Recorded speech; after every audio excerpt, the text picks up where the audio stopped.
ચાલુ વર્ષે સાવલી પંથકમાં જોઈએ તેવો વરસાદ વરસ્યો નથી અને ખેડૂતો ચિંતામાં છે।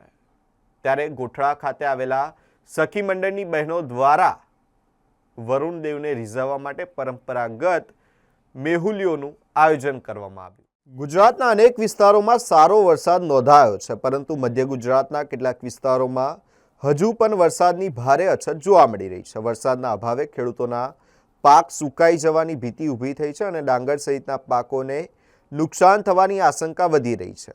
આ સ્થિતિ વચ્ચે ગોઠડા ગામની મહિલાઓએ ગામના તળાવમાંથી કાળી માટી લાવી પરંપરાગત રીતે મેહુલિયાની પ્રતિમા તૈયાર કરી હતી। ત્યારબાદ ભજન કીર્તન સાથે ગામમાં ઘરે ઘરે ફરી પાણીની માંગણી કરવામાં આવી હતી। ગ્રામજનોએ મેહુલિયા પર પાણી અર્પણ કરી સારા વરસાદ માટે પ્રાર્થના કરી હતી। વર્ષોથી ચાલી આવતી આ લોક પરંપરા હવે ધીમે ધીમે વિસરાઈ રહી છે, છતાં આજે પણ ગ્રામ્ય વિસ્તારોમાં લોકોનો કુદરત અને ઈશ્વર પ્રત્યેનો વિશ્વાસ અતૂટ જોવા મળે છે।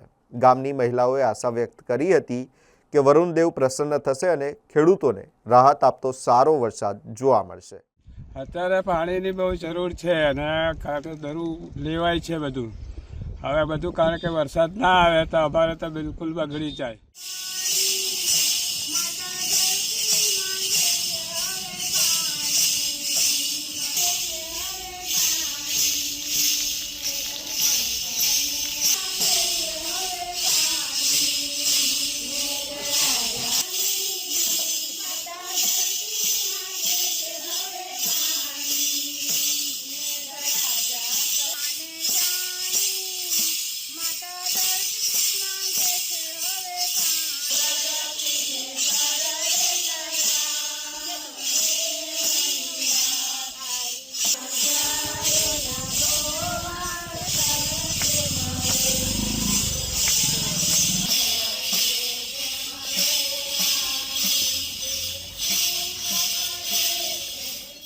વરસ કરતાં આ ફેરા વરસાદ બહુ જ ઓછો છે અને તળાવો અને નારા સુકાઈ જાય છે, એટલે અમે મેહુલીઓ જૂની પરંપરાગત છે, ઘેર ઘેર જઈને પાણી રેડીએ છીએ લોકો અને પાણી રેડીને ભગવાનને રીઝવીએ છીએ અને સખી મંડળ ભેગા થઈને ભગવાનને કહીએ કે હવે વરસાદ વરસે।